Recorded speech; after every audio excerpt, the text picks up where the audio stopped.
Quiero que me acompañen, por favor, al libro de los Hechos de los Apóstoles.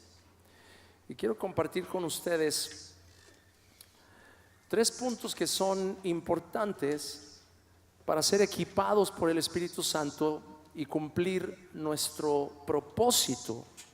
Porque ¿cuántos saben que hemos llegado hasta aquí no solamente porque hemos tenido suerte? Aunque yo no tengo ningún problema con que una persona diga, wow, qué suerte, porque tarde o temprano se va a dar cuenta de que lo que pensaba que era suerte era destino, era propósito, era lo que Dios ya había marcado para que su vida llegara a un buen fin y no un mal fin. Y yo no sé cuántos de aquí creen que van a tener un buen fin y no un mal fin, que van a prosperar y no van a terminar mal, en el nombre de Jesús. Esa es la palabra de Dios para nosotros. Y yo quisiera que me acompañen a Hechos capítulo 11. Hechos capítulo 11. Y el primer punto importante para que la obra que Dios ha planeado para nosotros se cumpla y que podamos llegar verdaderamente a cumplir todo el propósito que Él tiene para nosotros es, número uno, estar conscientes del llamado de Dios sobre nuestras vidas.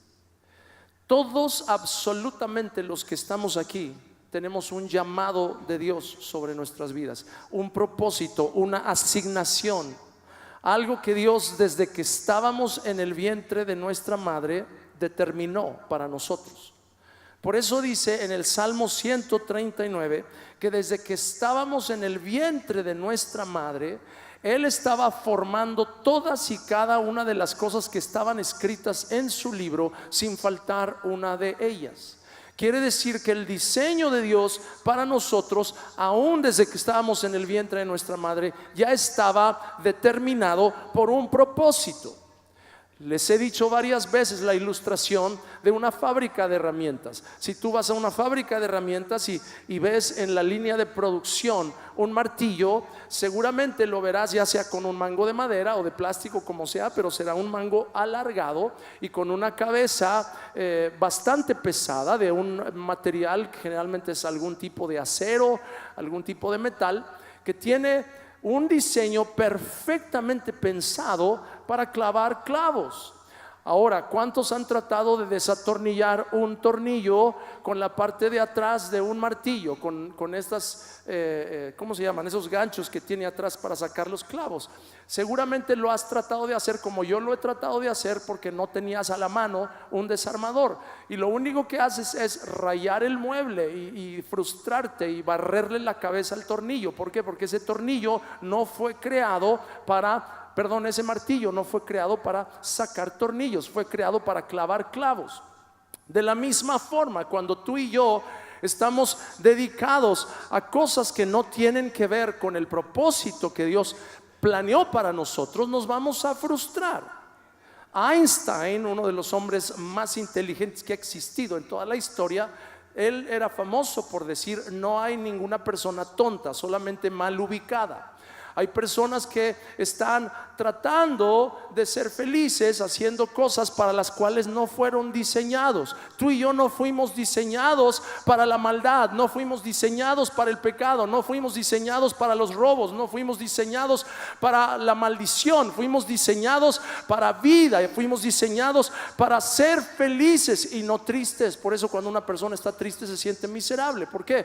Porque el gozo que Dios diseñó que nosotros disfrutáramos es la fuerza del cuerpo de una persona. Por eso dice: el ánimo del hombre soportará su enfermedad, mas ¿quién soportará al del ánimo angustiado?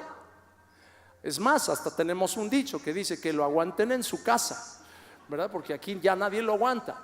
¿Por qué? Porque cuando hay un problema interior, aún en lo físico, en el cuerpo, aún en las actitudes, en todas las áreas de la vida de esa persona, se manifiesta ese problema que está adentro. ¿Por qué? Porque Dios había diseñado desde el principio para ti y para mí que nos fuera bien. El propósito de Dios no es el mal, sino el bien. La bendición de Dios es la que enriquece y no añade tristeza con ella. El pensamiento religioso durante muchos años nos ha hecho pensar que Dios se deleita en las penitencias, que Dios se deleita en el flagelarnos, que Dios se deleita en estar continuamente pensando en formas de sufrimiento. Eso no es verdad. Vuelvo a repetir, la palabra de Dios dice: la bendición del Señor es la que enriquece y no añade tristeza con ella. Ciertamente vivimos en una generación muy complicada, pero eso no quiere decir que tengamos que sucumbir ante las tentaciones que el maligno presenta delante de nosotros. Cuando una persona vive lleno del Espíritu Santo, puede estar seguro de que tarde o temprano las diferentes circunstancias adversas van a obrar para bien, para bendición y para prosperidad. Así como José tuvo circunstancias tan adversas y tan terribles, sus hermanos lo vendieron como esclavo, lo querían matar al principio y al final fue acusado injustamente, fue a parar a la cárcel, purgó una condena que era inocente, no tenía por qué estar purgando esa condena, pero al final del tiempo, después de que pasaron años de situaciones y de circunstancias difíciles, Dios lo levanta a que se sentara como el segundo del faraón y cumpliera su propósito. Mi hermano, mi hermana, yo no sé cuál es el momento en el que te encuentras en este día aquí, pero Dios te dice: yo voy a cumplir mi buen propósito en tu vida. Y tú tienes que reconocer que mi llamado sobre ti es permanente y no es algo que está ahorita sí, ahorita no, ahorita sí, ahorita no. El propósito de Dios para ti no cambia. El que te llamó es fiel y Él va a hacer cumplir su perfecta voluntad. ¿Te habías puesto a pensar en algún momento por qué es que Dios te sacó de la casa de tus padres? ¿Por qué es que Dios te llevó por el camino que te ha llevado todos estos años?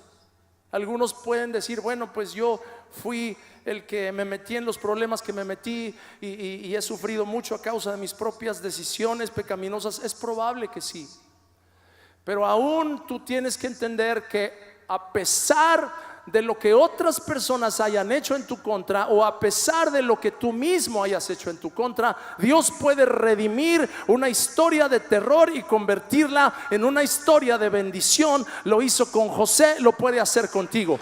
José dijo: lo que ustedes planearon para mal, Dios lo cambió para bien, en el nombre de Jesús. Así es que el llamado de Dios sobre tu vida permanece a pesar de las circunstancias. Hechos capítulo 11 verso 19 dice: mientras tanto, los creyentes que fueron dispersados durante la persecución, digan conmigo: persecución.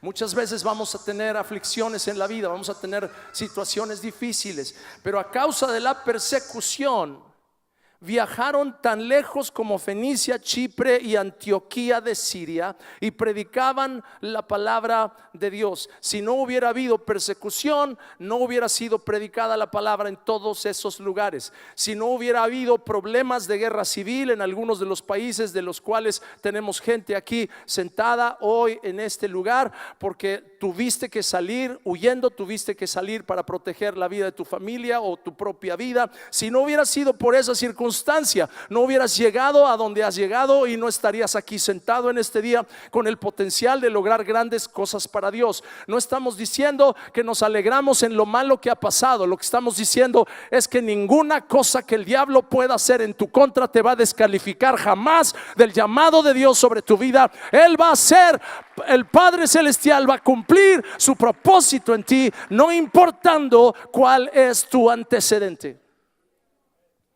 Me encanta la historia de un amigo querido en la Ciudad de México, Jaime Guerrero, un colombiano que fue convicted, ¿cómo se dice eso?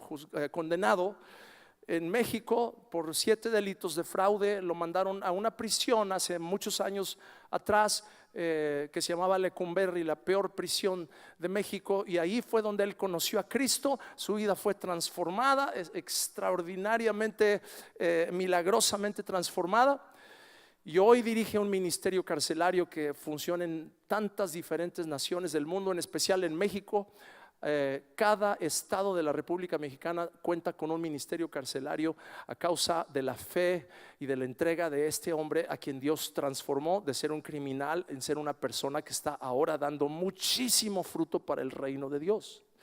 Pero ¿sabes lo que me maravilla de la historia de Jaime? Que él, siendo colombiano, después de que salió de prisión, fue deportado. Y al ser deportado no tenía opción de regresar a México. Pero un día Dios le dijo: es tiempo de que regreses a México, yo te voy a usar para levantar un ministerio carcelario impresionante. ¿Sabes lo que pasó? Cuando él fue a pedir si le daban residencia, porque él se casó con una mexicana, entonces por ese lado pues uno pensaría, bueno, hay un poco de chance. Y le dijeron: sí, podemos tramitar la residencia, pero nos tiene que traer usted un certificado de antecedentes no penales. Él nomás se quedó sonriendo y dijo: bueno, pues aquí como que ya se atoró el asunto.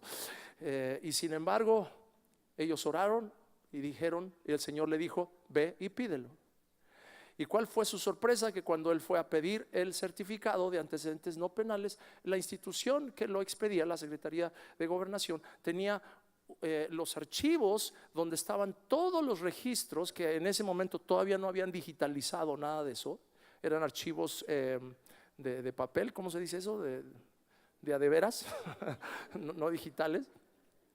Estaban, ¿dónde crees que habían puesto los archivos de la nación? Precisamente en el edificio en el que él había estado preso años atrás. Ya hacía años que había cerrado esa prisión y lo habían convertido ese edificio en los archivos de la nación. En 1985, el 19 de septiembre, la tierra tiembla. Y claro, hubo muchos daños y muchas muertes. Pero una de las cosas que sucedieron también con ese terremoto de 1985 es que se cayó ese edificio, el Archivo General de la Nación, donde estaban todos los documentos que decían que este señor tenía un antecedente por el cual no podría ser permitida su entrada nuevamente al país. El edificio se cae, se destruyen todos los récords. Él va a pedir un certificado de antecedentes, revisan los récords que tenían, no tienen ningún récord, dicen: ahí está su certificado. 0 millas, exactamente, limpiecito. ¿Sabes por qué? Porque Dios es capaz de tomar la vida de cualquier persona, no importando lo que el diablo haya querido hacer para robarte de tu destino. Dios es capaz de tomar tu vida, redimirla, limpiarla y hacerla útil en sus manos. Vamos, dale un aplauso al Rey, porque Él es bueno. Oh. Shanda. Número 2. No solamente necesitas ser consciente del llamado de Dios, sino, número 2, necesitas plantarte en una buena tierra. Plantarte en una buena tierra. Si tú quieres crecer en el propósito de Dios, no puedes ser un nómada espiritual. No puedes ser una persona que estás un rato aquí y otro rato allá, o que te congregas un tiempo aquí y otro tiempo allá. Yo sé que muchos de nosotros quizás hemos tenido etapas en la vida en las que hemos sido o tenido que estar bastante móviles. No hemos tenido mucha estabilidad por cuestiones de trabajo, por cuestiones de visa o de papeles o de lo que tú quieras. Pero hay un momento, y yo creo con todo mi corazón que 2016 es para esta iglesia ese momento estratégico en el que Dios está dando a muchas personas de esta congregación la oportunidad de decir: yo me planto firmemente en la tierra donde Dios me trajo. Yo sé que no nací aquí, no soy de aquí, pero ahora yo declaro que este será el lugar de mi prosperidad, el lugar donde voy a crecer, el lugar donde yo voy a avanzar, donde voy a ser completamente libre de las maldiciones del pasado. La persona que vivía antes en otra dirección, como decía el pastor Meni el domingo pasado, ya se cambió, se mudó, ya no está ahí. Y si el diablo te va a buscar, sorry. Plántate. Hechos capítulo 11 versos 22 y 23. Cuando la iglesia de Jerusalén se enteró de lo que había pasado, enviaron a Bernabé a Antioquía. Cuando él llegó y vio las pruebas de la bendición de Dios, se llenó de alegría y alentó a los creyentes a que permanecieran fieles al Señor. Verso 24. Bernabé era un hombre bueno, lleno del Espíritu Santo y firme en la fe, y mucha gente llegó al Señor. ¿Sabes por qué llegó mucha gente al Señor? Porque hubo un aliento. Y no estoy haciendo comercial del nombre de esta iglesia, pero es precisamente la razón por la que el Señor nos hizo o nos dio la instrucción de plantar esta iglesia con ese nombre. Porque hay un momento en el que una persona que ha vivido en desaliento necesita encontrar la tierra fértil donde las semillas del propósito de Dios en su vida pueden prosperar.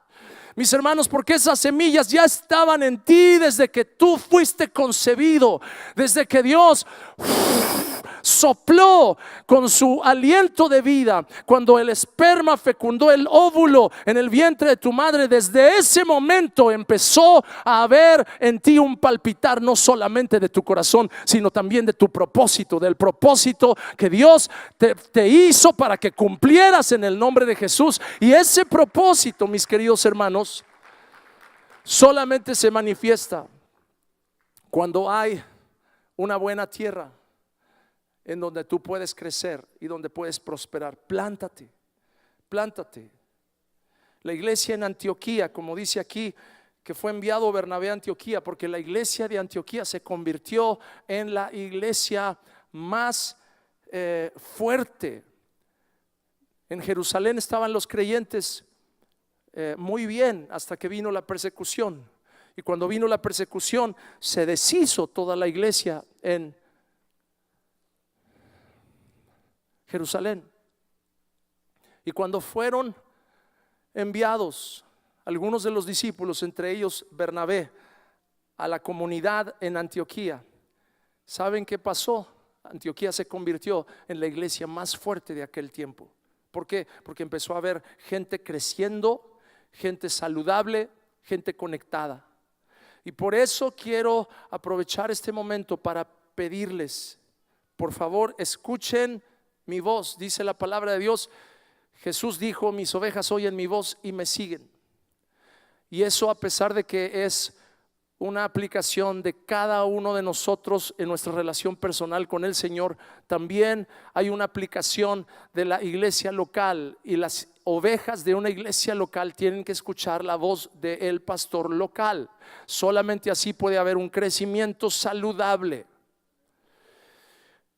Quizás uno, entre paréntesis, uno de los desafíos que hay hoy en día con los medios de comunicación y con las redes sociales y con tanta cosa, es que somos bombardeados de tantos mensajes, somos bombardeados de tantos estímulos, de tantas ideas, de tantos conceptos, de tantos modelos, de tantas diferentes maneras de pensar.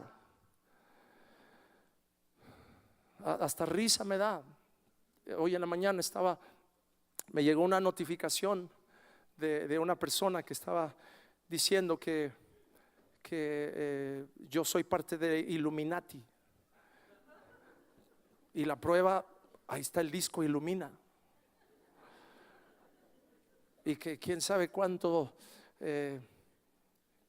veces me he reunido en el sótano de una institución religiosa por allá, por Italia, y en reuniones ultra secretas. Y pues me gustaría ir a Italia, pero mejor me subo en una barquita en Venecia en vez de meterme en un sótano feo. ¿Por qué les digo esto, mis hermanos? Se los digo porque necesitamos dejar de escuchar tantas diferentes voces y empezar a enfocarnos qué es lo que Dios quiere hacer aquí en esta iglesia y cómo yo participo aquí en mi casa.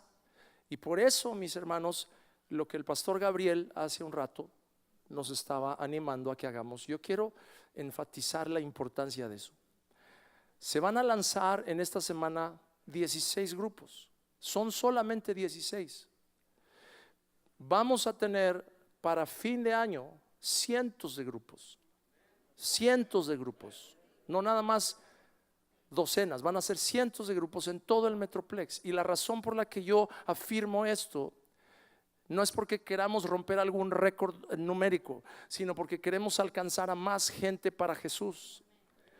Y no solo eso, cada uno de esos grupos se va a convertir verdaderamente en un pedazo del cielo aquí en la tierra. Se va a convertir en un lugar en donde la voz de Dios va a ser oída por muchas personas. Y no solamente eso, sino que va a haber un cuidado pastoral hacia el corazón de muchas personas que quizás algunos de ustedes han anhelado en ocasiones tener un tiempo conmigo, con mi esposa, y poder que podamos orar por ustedes, y hacemos el mayor esfuerzo por hacernos disponibles a la mayor cantidad de gente posible para orar y para bendecirles. Pero mis hermanos, es obvio que lo que dijo el Señor Jesús cuando Él tomó al apóstol Pablo, y te agarro a ti porque tienes el pelo más blanco, así es que tú vas a ser Pablo, y después Pablo pudo ayudar a crecer a Timoteo, y después Timoteo pudo bendecir a hombres fieles que después ayudaron también a crecer en el Señor a otros. Eso es lo que dice la palabra de Dios.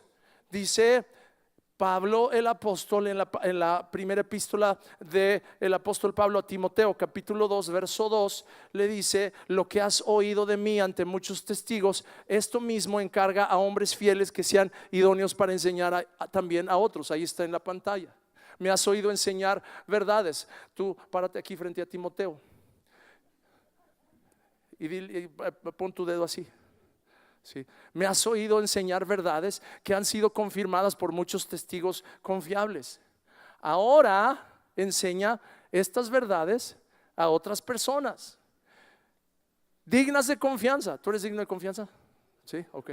Dignas de confianza, que estén capacitados. ¿Estás capacitado también? Sí. Para transmitirlas también a otros. Así es como crece el reino.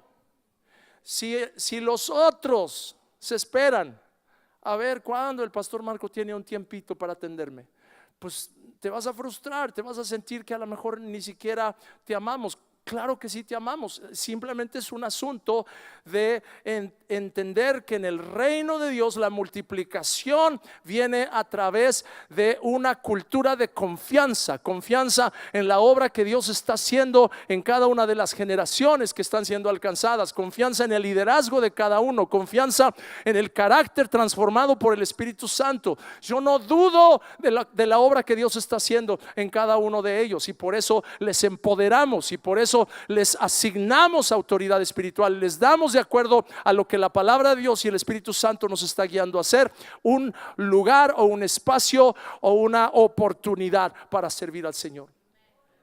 Y mis hermanos, esto es para todos, no para algunos escogidos.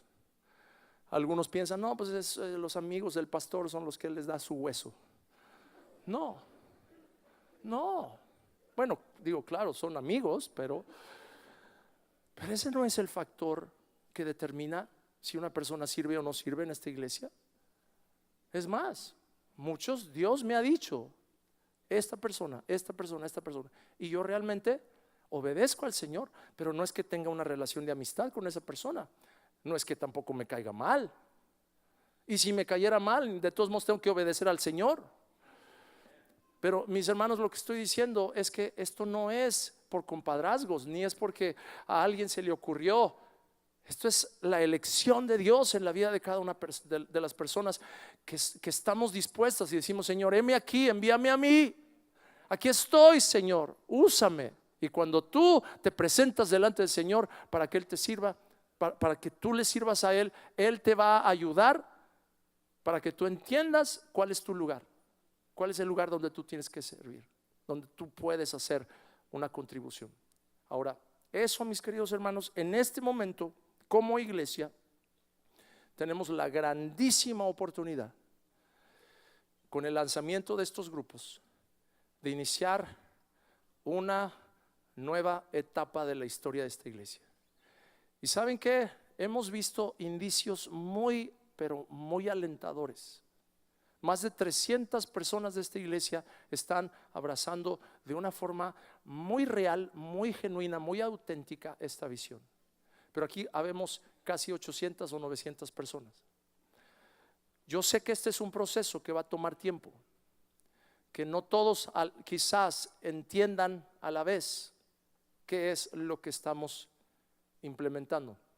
Simplemente lo que te pido es: escucha la voz de tu pastor. No escuches rumores, no escuches, pues es que esto le van a hacer igual que en aquel otro lugar en Colombia, o le van a hacer igual que no sé en dónde, y no, hombre, si salimos huyendo de allá, esto va a ser igual. No va a ser igual. Dios nos está hablando de una forma tan precisa y tan clara, y se los digo de la forma más transparente, porque no queremos que ustedes piensen que nos fuimos a no sé dónde y nos deslumbramos con un cierto modelo de crecimiento y lo importamos y estamos implementándolo y a ver cómo nos va. Esto es un proceso literalmente de años de estar en la presencia del Señor diciendo: Dios, muéstranos, guíanos, y tomando elementos de la palabra y formando el diseño y formando el sistema y los procedimientos que se están implementando ahora en este año. Así es que confía en lo que Dios está haciendo y plántate firme en el nombre de Jesús. Amén. Un aplauso para ellos, por favor.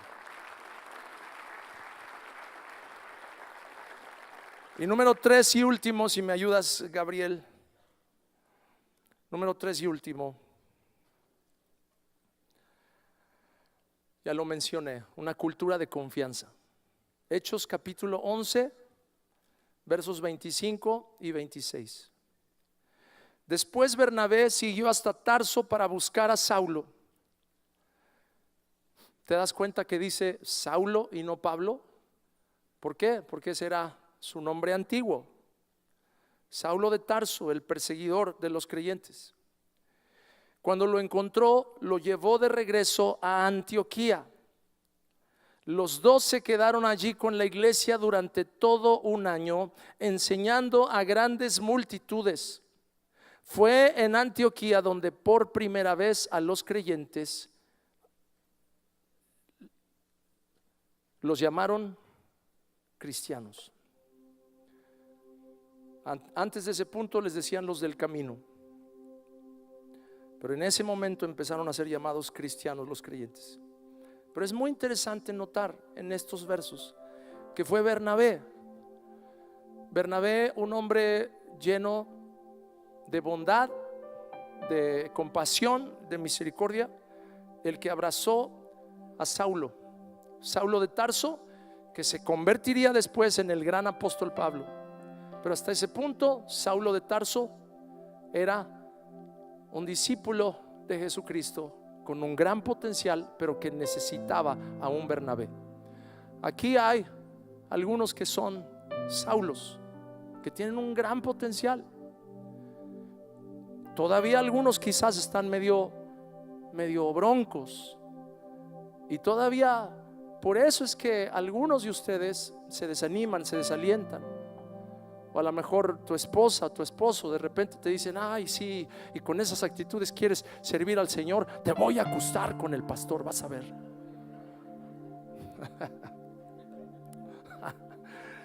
Si a ti te ha pasado, es pura coincidencia, ¿no?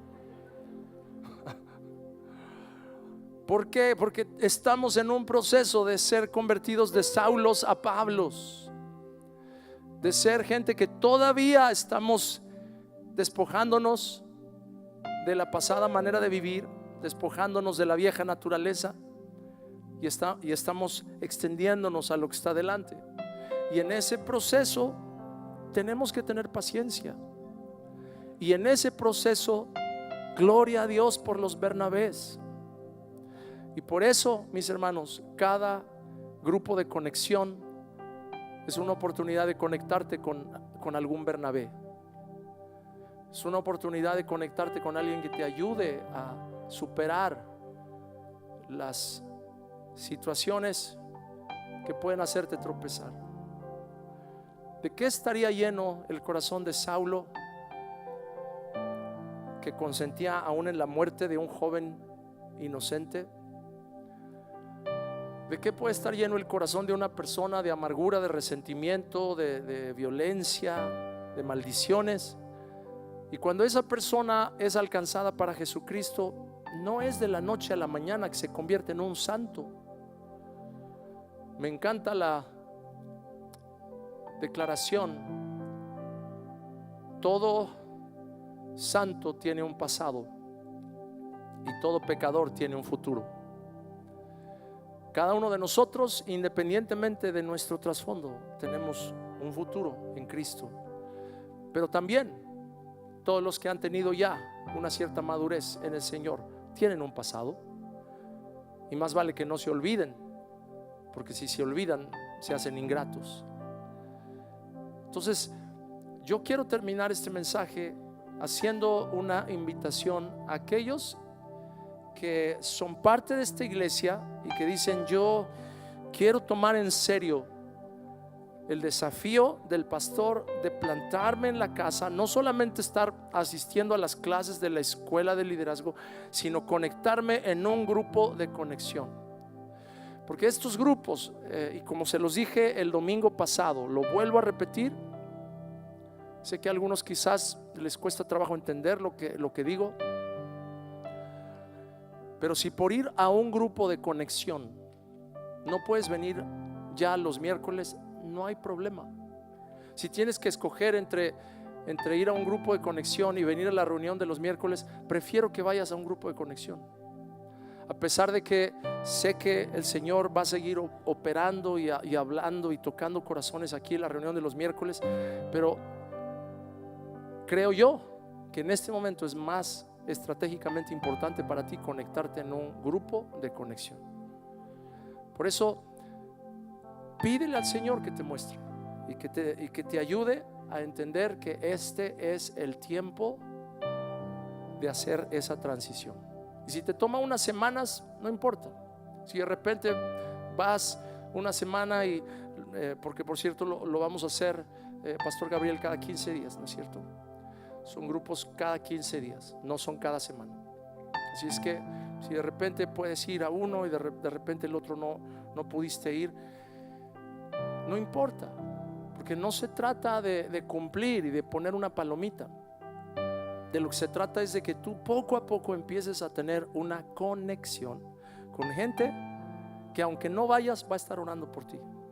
Y va a estar orando por ti por nombre, porque te conocen, porque saben quién eres. Que a veces, entre paréntesis, es la razón por la que no nos acercamos, porque no, mejor que no me conozcan, ¿no? Pero van a orar por ti y aún te van a llamar, no para molestarte ni para condenarte, sino para ayudarte a crecer. De eso se trata esta nueva etapa, y de eso se trata el ser equipados. Empezamos este año hablando de la visión: amar, conectar y ahora equipar. Somos equipados por el Espíritu Santo para hacer su obra. Estamos tomando las clases de la escuela de liderazgo de servicio, pero ahora es el tiempo. Conéctate, conéctate, conéctate. Lo voy a seguir repitiendo en las próximas reuniones, porque de esto depende el futuro de nuestra congregación. Yo no quiero que seamos una congregación más en la que simplemente nos reunimos, cantamos un ratito, escuchamos un buen mensaje y nos vamos. Sino necesitamos ser personas activadas por el Espíritu Santo para cumplir su llamado. Y no todos podemos predicar el domingo aquí desde una plataforma, pero todos podemos ser portavoces de la palabra profética del Señor en las casas. Y por eso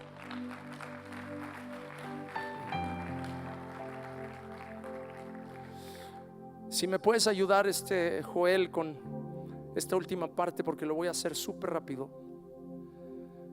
Fíjense lo que sucede en las casas. Si puedes poner las imágenes, empezando con la del año 51. El año 51 después de Cristo, en la ciudad de Éfeso, el apóstol Pablo, él era ya el apóstol Pablo, Hechos 19, versos 1 y 2. Dice: Pablo viajó por las regiones del interior hasta que llegó a Éfeso. O sea, de Jerusalén se fueron a Antioquía y se hizo ahí una iglesia muy fuerte. Pero después de Antioquía empezó a haber un esparcimiento del evangelio, y un buen número de discípulos se empezaron a establecer en la ciudad de Éfeso, una de las ciudades más cosmopolitas de aquel tiempo. Y dice la escritura: ¿recibieron el Espíritu Santo cuando creyeron?, les preguntó el apóstol Pablo. No, contestaron, ni siquiera hemos oído que hay un Espíritu Santo. Entonces, ¿qué bautismo recibieron?, preguntó. Y ellos contestaron: el bautismo de Juan. Pablo dijo, el bautismo de Juan exigía arrepentirse del pecado, pero Juan mismo le dijo a la gente que creyera en el que vendría después, es decir, Jesús. Verso 5: en cuanto oyeron esto, fueron bautizados en el nombre del Señor Jesús. Después, cuando Pablo les impuso las manos, el Espíritu Santo descendió sobre ellos y hablaron en otras lenguas y profetizaron. Y había unos 12 hombres en total. Digan conmigo: 12 hombres en total. O sea, un puñado de gente. ¿Cómo se convierte un puñado de personas en la iglesia más fuerte de aquel tiempo? A través de este proceso. Verso 8: luego Pablo fue a la sinagoga y predicó con valentía durante los siguientes 3 meses, discutiendo persuasivamente sobre el reino de Dios. Pero algunos se pusieron tercos, rechazaron el mensaje. Así que Pablo salió de la sinagoga. Digan conmigo: salió de la sinagoga. Y se llevó a los creyentes con él. Entonces asistía diariamente a la sala de conferencias de Tirano, donde exponía sus ideas y debatía. Esta sala de conferencias, la versión Reina Valera le llama el teatro de Tirano, que era un tipo de lugar muy común en aquellos tiempos, donde todos los que venían de fuera traían algún mensaje, algún orador, algún artista, algún músico, alguna presentación de teatro, etcétera, se exponía en ese lugar. Y Pablo salió de las 4 paredes de la institución religiosa y fue al teatro, fue a un cine, fue a un lugar público, y ahí empezó a predicar el evangelio de Jesús. Verso 10: esto continuó los siguientes 2 años, de modo que gente de toda la provincia de Asia, tanto judíos como griegos, oyó la palabra del Señor. Dios le dio a Pablo el poder para realizar milagros excepcionales. Cuando ponían sobre los enfermos pañuelos o delantales que apenas habían tocado la piel de Pablo, quedaban sanos de sus enfermedades y los espíritus malignos salían de ellos. Yo sé que hay personas que cuando oyen estas palabras arde en su interior el anhelo de decir: yo también, Señor, en mí también que esté ese poder. Yo quiero, Señor, que también mis pañuelos, como los pañuelos o como los delantales de Pablo, puedan sanar. Yo quiero, Señor, que en mí haya un poder tan excepcional que se realicen milagros que nadie antes había pensado que podían ser hechos. Mis hermanos, estamos siendo capacitados por el Espíritu Santo. Ahora, esto es lo que empieza a suceder en Éfeso. En el año 52 y 53 algo sucede. Y lo que sucede es que a Éfeso llega un hombre llamado Filemón. Filemón era un hombre de negocios que vivía en una ciudad que se llamaba Colosas. Y de Colosas viajaba a Éfeso, como sucede muchas veces. Una persona por aquí cerca que tiene un rancho o tiene algún tipo de negocio en un pueblito, generalmente va a viajar a la ciudad grande para comprar provisiones o para hacer algún tipo de negociación. Lo mismo hacía Filemón.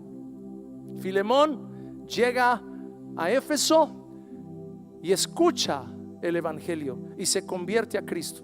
Y por eso es que ya para el año 52, 53, Pablo está escribiendo la epístola a Filemón, capítulo 1, versos del 1 al 3. Yo, Pablo, prisionero por predicar la buena noticia acerca de Cristo Jesús, junto con nuestro hermano Timoteo, les escribo esta carta a Filemón, nuestro amado colaborador, a nuestra hermana Apia, a Arquipo, nuestro compañero en la lucha, y a la iglesia que se reúne ¿en dónde?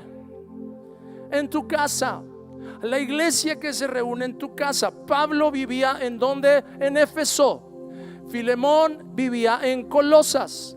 El evangelio se extendió porque hubo personas que entendieron que no podían simplemente esperarse hasta que llegara el día de la reunión en Éfeso y viajar hasta allá y poder escuchar la palabra de Dios hasta allá, sino que llegaron a la conclusión: el Espíritu Santo que está moviéndose en Pablo también ha venido sobre nosotros. Los mismos milagros que Dios está haciendo en Pablo en Éfeso serán hechos en Colosas, en nuestra casa. Y ahí va a llegar gente que va a ser sanada por el poder del Espíritu Santo. Shanda de Akarabatala.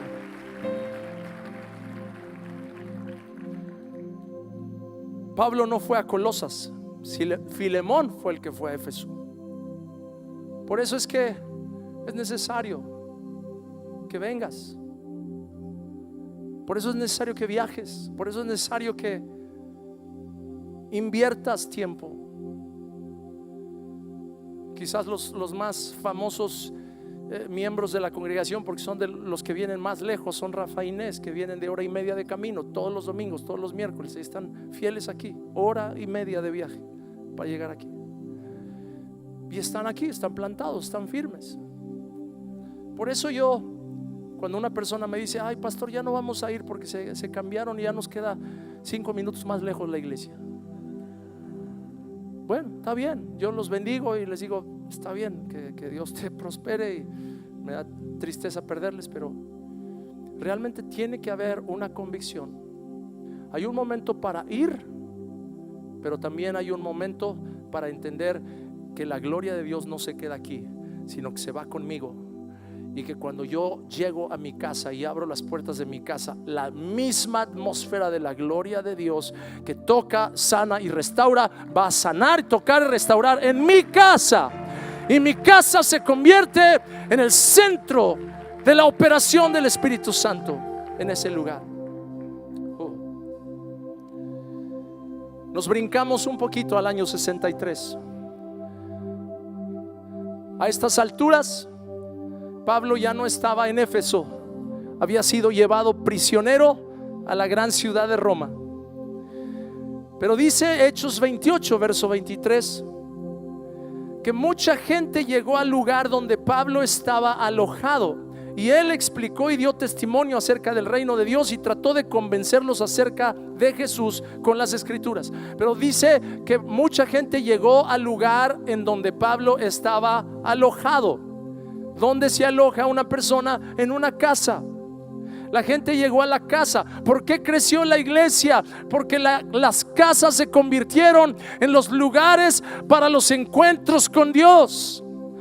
La iglesia no creció porque hicieron edificios de 5,000, 8,000 o 12,000 personas. La iglesia creció porque se multiplicaron los lugares por toda Asia, donde había una gloria de Dios, en casas comunes y corrientes, casas en donde estaba la presencia de Dios manifestándose, porque una pareja o un hombre, una mujer dijeron: Señor, no tenemos mucho, pero te abrimos nuestra casa.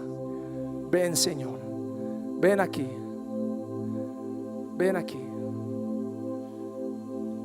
La estrategia de Pablo fue alcanzar a todos, y por eso los recibí en su casa.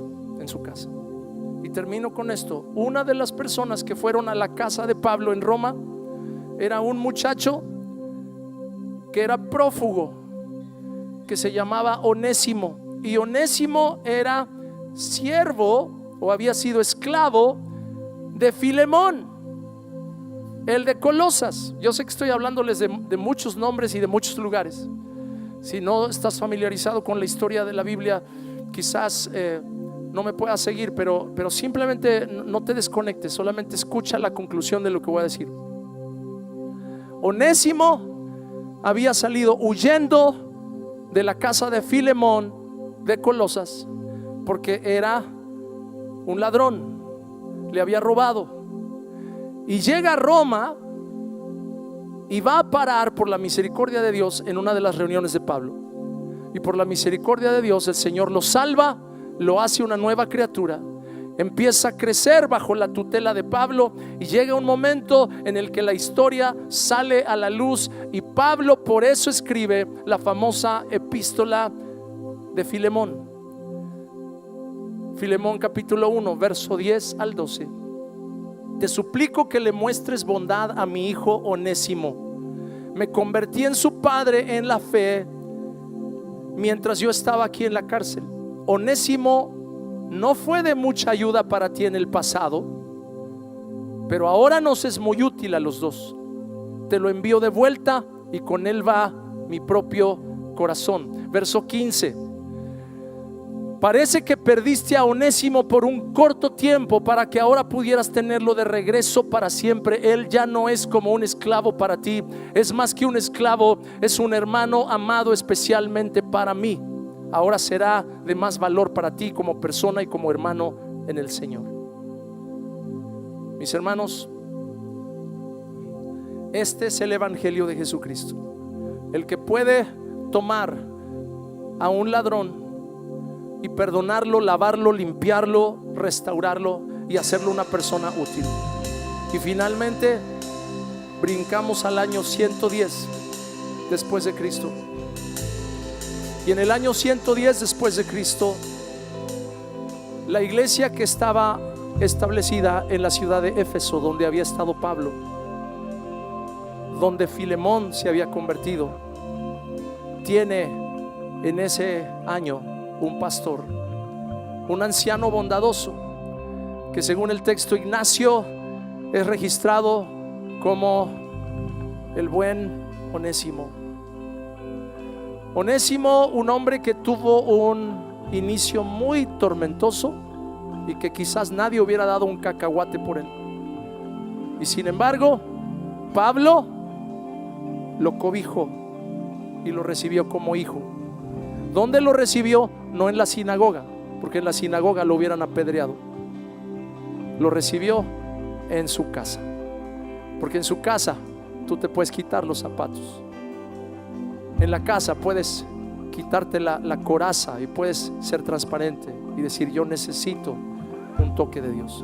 Eso es lo que va a suceder, mis hermanos. Aquí esta congregación está llena de Saulos que están siendo transformados en Pablos.